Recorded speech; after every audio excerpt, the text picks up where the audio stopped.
Hi guys, రీసెంట్గా మనకు ఒక జాబ్ నోటిఫికేషన్ అయితే రిలీజ్ అయింది.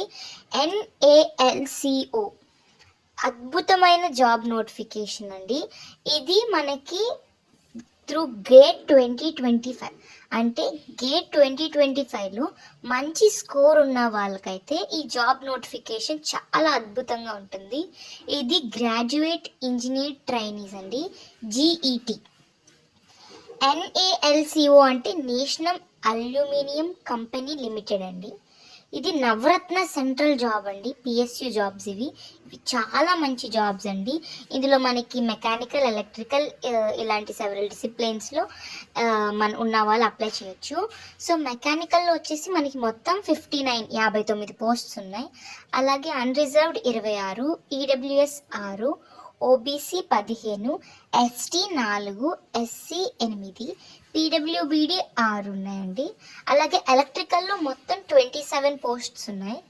అలాగే అన్రిజర్వ్డ్లో 12, EWSలో 3, OBCలో 7, STలో 2, SCలో 3, PWBDలో 5. అలాగే కెమికల్లో మనకి మొత్తం 24 పోస్టులు ఉన్నాయి. అన్రిజర్వ్డ్లో 12, EWSలో 2, OBCలో 6, STలో 1, SCలో 3, PWBDలో 2. తప్పకుండా మీకు మంచి ఆపర్చునిటీ అండి. మీకు తెలిసిన వాళ్ళు ఎవరైనా కానీ గేట్ 2025 అంటే పోయిన సంవత్సరం గేట్ 2025లో మంచి స్కోర్ వచ్చి ఉన్న వాళ్ళకి మీరు తప్పకుండా సెండ్ చేయండి. చాలా మంచి పోస్ట్స్ ఇవి, నవరత్న పోస్ట్స్ అండి ఇవి. సో ఇప్పుడు ఇక్కడ మీకు మొత్తం ఏంటి, SC అంటే ఏంటి, ST అంటే ఏంటి, UR అంటే ఏంటి అని మొత్తం మీకు ఇక్కడ అర్థమయ్యేటట్టు చూపించారు. నేను మీకు ఈ లింక్ అనేది డిస్క్రిప్షన్ బాక్స్లో పెడతానండి. ఒకసారి అప్లై చేసే ముందు మీరు కూడా ఒకసారి నోటిఫికేషన్ మళ్ళీ ఒకసారి చూసుకోండి. మీకు ఉండాల్సిన క్వాలిఫికేషన్ ఏంటి అని కూడా వీళ్ళు ఇక్కడ మెన్షన్ చేశారు. సో మీకు బ్యాచిలర్స్ డిగ్రీ ఉండాలండి. మీకు 65% మార్క్స్ కంటే తక్కువ ఉండకూడదు. ఎవరెవరికి 65% మార్క్స్ కంటే తక్కువ ఉండకూడదు అంటే అన్రిజర్వ్డ్కి, EWSకి, OBC వాళ్ళకి 65% మార్క్స్ కంటే తక్కువ ఉండకూడదు. అలాగే SC, ST, PWBD వాళ్ళకి మాత్రం 55% మార్క్స్ కంటే తక్కువ ఉండకూడదు అన్ని సెమిస్టర్స్లో. ఇక్కడ వాళ్ళు మెన్షన్ చేసింది చూడండి. Irrespective of the weightage given to any particular semester by the institute, the total maximum marks and total marks obtained for all semesters అన్నీ సమ్మప్ చేసి, అన్ని పర్సంటేజ్ తీసి, అన్ని వెయిటేజ్ తీసి రౌండ్ ఆఫ్ చేస్తే మనకి టోటల్గా మొత్తానికి 55% కన్నా తక్కువ, అలాగే 65% కన్నా తక్కువ ఉండకూడదు. సో ఇక్కడ ఏం మెన్షన్ చేశారంటే ఫైనల్ ఇయర్లో ఉన్న ఇంజనీరింగ్ డిగ్రీ అంటే final year 4th year final ఇయర్లో ఉంటారు కదండి, వాళ్ళు కూడా వాళ్ళల్లో ఎవరైనా గేట్ క్వాలిఫై ఉంటే వాళ్ళు కూడా ఇలాంటి జాబ్స్కి అప్లికబుల్ అని కూడా వాళ్ళు మెన్షన్ చేశారండి. సో ఇదంతా వాళ్ళు మెన్షన్ చేశారు. మీకు ఎసెన్షియల్ క్వాలిఫికేషన్స్ ఏంటి అని ఇక్కడ AICTE అప్రూవ్డ్ ఇన్స్టిట్యూషన్ అయి ఉండాలి, అది అవన్నీ కూడా వాళ్ళు ఇక్కడ మెన్షన్ చేశారు.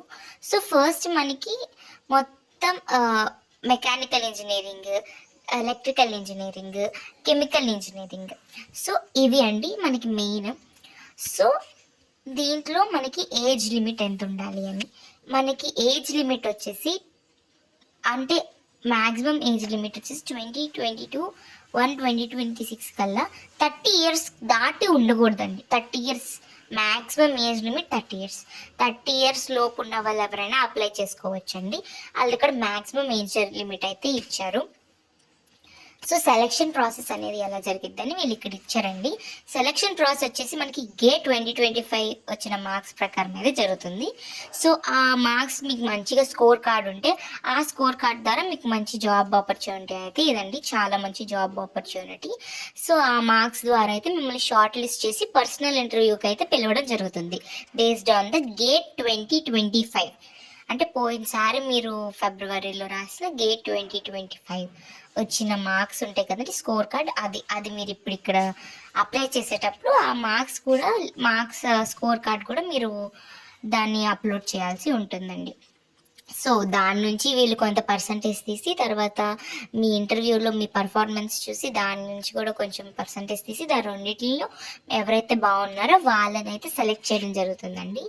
సో మెయిన్ ఏంటంటే మంచి వ్యాలిడ్ గేట్ మార్క్స్ అనేవి ఉండాలండి. జస్ట్ క్వాలిఫై అయిపోయాము అన్నా కూడా మీరు పెట్టండి, అప్లై చేయండి. ఎందుకంటే మీ ఇంటర్వ్యూలో మీ పర్ఫార్మెన్స్ బాగుంటే మేబీ మిమ్మల్ని సెలెక్ట్ చేయొచ్చేమో. జస్ట్ క్వాలిఫై అయినా కూడా మీరైతే దీన్ని మంచిగా ఆపర్చునిటీ అండి, మీరు మిస్ కాకండి. మీరు గేట్లో జస్ట్ క్వాలిఫై అయినా మీరు ఇంటర్వ్యూలో బాగా పర్ఫామ్ చేస్తే మీకు వచ్చే ఛాన్సెస్ ఉన్నాయి. సో మీరు దీనికి ఎగ్జామ్ అంటూ ఏం లేదు, గేట్ క్వాలిఫికేషన్ మీదే ఉంది. సో 2026 గేట్ మళ్ళీ ఎవరైనా ఇప్పుడు వస్తుంది ఫిబ్రవరిలో, దానికి మీరు బాగా ప్రిపేర్ అవ్వండి. ఎందుకంటే చాలా ఇలాంటి పిఎస్యూ జాబ్స్ ఇవన్నీ పడతాయి. ఇలాంటి జాబ్స్ అన్నిటికీ మ్యాక్సిమం చాలా వరకు అందరూ గేట్ క్వాలిఫికేషన్ అడుగుతారు. సో అందరూ బాగా ప్రిపేర్ అయ్యి గేట్ బాగా రాయండి. సో ఇక్కడ గేట్ పేపర్స్ ఏవేవి ఎవరెవరు వ్యాలిడో అని వాళ్ళు ఇచ్చారు. Mechanical, electrical, chemical. Mechanical code ME, electrical engineering code EE, chemical engineering code CH. And ఈ కోడ్స్ ఉన్న వాళ్ళు మాత్రమే దీనికి అప్లికబుల్. అండ్ అలాగే షార్ట్ లిస్ట్ అయ్యి మీకు లాస్ట్కి మీకు జాబ్ అనేది ఇవ్వడం జరిగింది. ఫైనల్ సెలెక్షన్ అనేది చూడండి. ఇక్కడ నేను మీకు చెప్పాను కదా ఎంత పర్సంటేజ్ తీస్తారని. గేట్ మార్క్స్ పర్సంటేజ్ వచ్చేసి 90% అంటండి. పర్సనల్ ఇంటర్వ్యూ 10% అంటండి.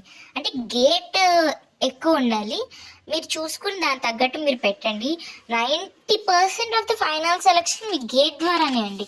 అంటే మీరు 1 ఇయర్ గట్టి కూర్చొని కష్టపడితే గేట్ మంచి స్కోర్ వస్తే మీకు ఇంకా మంచి జాబ్ వచ్చినట్టే. చూడండి 90% మీకు గేట్ స్కోర్ ద్వారానే ఇచ్చారు, మిగతా 10% మాత్రమే మీ పర్సనల్ ఇంటర్వ్యూ అంటండి.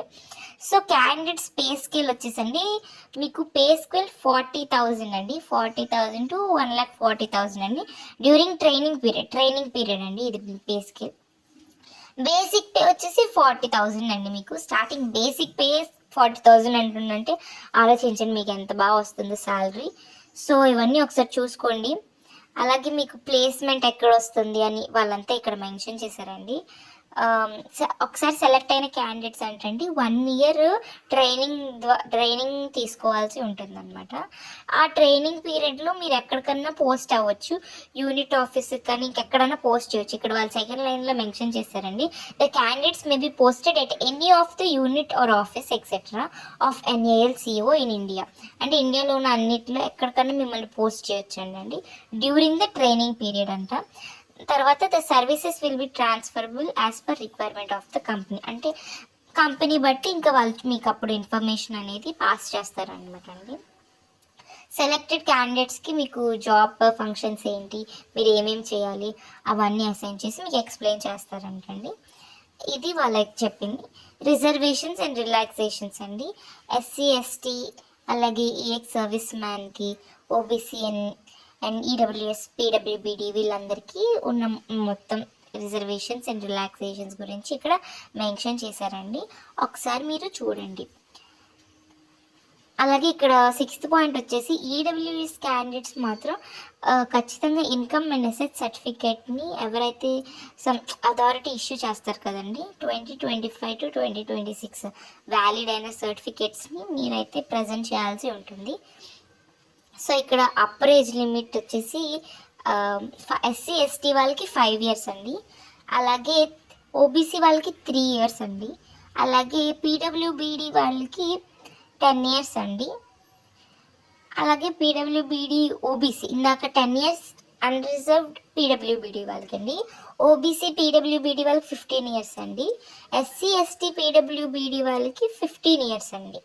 సో అలా అండి. ఒకసారి మీరు చూడండి, నేను ఈ నోటిఫికేషన్ మీకు తప్పకుండా డిస్క్రిప్షన్లో పెడతాను. మీరు ఒకసారి అప్లై చేసే ముందు తరోగా ఒకసారి ప్రతి పాయింట్ చూసుకుని అప్లై చేయండి.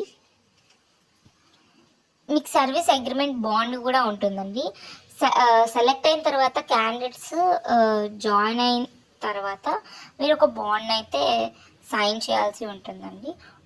ఇక్కడ వాళ్ళు మెన్షన్ చేశారు చూడండి, required execute service agreement bond of ఇదంతా వాళ్ళు మెన్షన్ చేశారు. సో మీరు 4 years మినిమం పీరియడ్ అండి.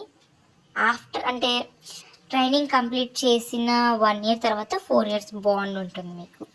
సో మెడికల్ ఫిట్నెస్ కూడా ఇక్కడ వాళ్ళు మెన్షన్ చేశారు, మీరు మంచిగా మెడికల్గా ఫిట్గా ఉండాలండి. అప్లికేషన్ ఫీ మెయిన్ మనకి అప్లికేషన్ ఫీ కదండి. Application fee general, OBC, EWS క్యాండిడేట్స్కి 500 రూపాయలండి. 500 రూపాయలు పే చేయాల్సి ఉంటుంది. So recorded to pay processing fee only 500 pay and other candidates including departmental candidates are required to pay 100 rupees. వీళ్ళు కాకుండా మిగతా వాళ్ళు 100 రూపీస్ పే చేయాల్సి ఉంటుంది. ఇక్కడ వాళ్ళు మెన్షన్ చేసిన పాయింట్ అయితే అదే. జనరల్, ఓబీసీ, ఏబిలియస్ క్యాండిడేట్స్ 500 చేయాలి. వీళ్ళని మినహాయించి మిగతా వాళ్ళందరూ 100 రూపాయలు పే చేయాల్సి ఉంటుంది. సో మీరు దేని ద్వారా పే చేయొచ్చు? ఇంటర్నెట్ బ్యాంకింగ్, స్కానర్, లేదా మీ యూపీఐ ఐడి లేదా డెబిట్ కార్డ్ నుంచి అయితే మీరు పే చేయొచ్చు. అంతా ఆన్లైన్ ట్రాన్సాక్షనే చేయాలండి. మీరు ఆఫ్లైన్లో అప్లికేషన్ ఫిల్ చేయడం ఏమి ఉండదు, అంతా మనకి ఆన్లైన్లోనే జరిగిపోతుంది అనమాట. సో ఎలా అప్లై చేయాలి దీనికి? సో దీనికి మనం ఎలా అప్లై చేయాలంటే NALCO కెరియర్ పేజ్ అని ఉంటుందండి. దానికి మీకు ఇక్కడ వెబ్సైట్ కూడా ఇచ్చారు, www.nalcoindia.com అనే వెబ్సైట్లోకి వెళ్తే మీకు కెరీర్ పేజ్ ఉంటుంది. అందులో మీకు జాబ్స్, రీసెంట్ జాబ్ నోటిఫికేషన్స్లో మీకు ఉంటుంది అన్నమాట. దాంట్లో మీకు ఈ అడ్వర్టైజ్మెంట్ అక్కడ కూడా డిస్ప్లే అవుతుంది. అడ్వర్టైజ్మెంట్ మీకు ఇంగ్లీష్లోనా హిందీలోనా అని ఉంటుంది. ఇది ఇంగ్లీష్లో కంఫర్టబుల్ అయితే, మీకు ఏ లాంగ్వేజ్ కంఫర్టబుల్ అయితే ఆ లాంగ్వేజ్ ప్రిఫర్ చేసుకుని మీరు ఒకసారి తరోగా అడ్వర్టైజ్మెంట్ని అప్లై చేసే ముందు మళ్ళీ చదవండి. సో మీకు ప్రతి ఒక్క పాయింట్ని వాళ్ళు గైడ్ చేస్తారు. అక్కడ మీకు అప్లై నవ్వని ఉంటుంది, అక్కడికి వెళ్ళి మీరు రిజిస్టర్ అవ్వాలి. రిజిస్టర్ అయిన తర్వాత మీకు స్టెప్ బై స్టెప్ డీటెయిల్స్ అనేవి మీకు అక్కడ కనపడుతూ ఉంటాయి. పేమెంట్ ఎలా చేయాలి అంటే స్టెప్ 4 ఆన్లైన్ అప్లికేషన్లో స్టెప్ 4లో అంటండి మనకి pay application fee through SBI collect అని ఉంటుంది అనమాట. అది మనకి డైరెక్ట్ స్టేట్ బ్యాంక్ కలెక్ట్ పేజ్లోకి తీసుకెళ్తుంది అంటండి. సో అది ఒక మంచి ఆథరైజ్డ్ ప్లాట్ఫామ్ కాబట్టి అక్కడ మనం అప్లికేషన్ ఫీజు పే చేయడం కానీ అన్నీ చేయొచ్చు. సో ఇదంతా దాని గురించి అండి, మీరు ఏ స్టేట్ అయితే అది అవన్నీ. సో తప్పకుండా ఇదైతే మంచి జాబ్ ఆపర్చునిటీ, ఎవరు మిస్ అవ్వకండి. సో అందరూ ఎవరైతే మంచి స్కోర్ ఉందో వాళ్ళు తప్పకుండా అప్లై చేయండి. జస్ట్ క్వాలిఫై అయినా ఏం పర్లేదు, అప్లై చేయండి, మేబీ మీకు రావచ్చు. సో అందరూ తప్పకుండా అప్లై చేయండి. సో జనరల్ ఇన్స్ట్రక్షన్స్ వచ్చి ఇక్కడ ఏంటంటే అండి, all Indian nationals are eligible to apply. Only Indian nationals మాత్రమే ఈ జాబ్కి అప్లై చేయడానికి ఎలిజిబుల్ అంటండి. సో మనకి మెయిన్ ఈ లాస్ట్ డేట్ ఆఫ్ సబ్మిషన్ కదండి. సో మనకి ఈ అప్లికేషన్ వచ్చేసి 2 జనవరి 2026 10 AM అయితే రిలీజ్ అయిందండి. సో మనకి last date of submission of online application వచ్చేసి 22 జనవరి 5 PM, ఈవినింగ్ 5 PM వరకేనండి, నైట్ కాదు, ఈవినింగ్ 5 PM వరకు 22 జనవరి వరకు అయితే వీళ్ళ అప్లికేషన్స్ యాక్సెప్ట్ చేస్తున్నారండి. సో ఫీ ప్రాసెసింగ్ మాత్రం 22 జనవరి 4 PM, అంటే ఒక గంట ముందు వరకు. అంటే ఆ తర్వాత మీరు పే చేసినా వాళ్ళు యాక్సెప్ట్ చేయరు, మీకు కట్ అయినా మళ్ళీ మీకు రిఫండ్ పడిపోతాయి. సో మీరు ఏదైనా ముందే అప్లై చేసుకోండి, లాస్ట్ మినిట్ వరకు పెట్టుకోకండి. సో అందరికీ ఆల్ ది బెస్ట్, తప్పకుండా అప్లై చేయండి. ఇది మంచి ఆపర్చునిటీ, మంచి PSU జాబ్స్. అందరూ బాగా ఒకసారి నోటిఫికేషన్ని చూసుకుని అప్లై చేయండి. నేను మీకు అప్లై లింక్ కూడా డిస్క్రిప్షన్లో ప్రొవైడ్ చేస్తాను. All the best.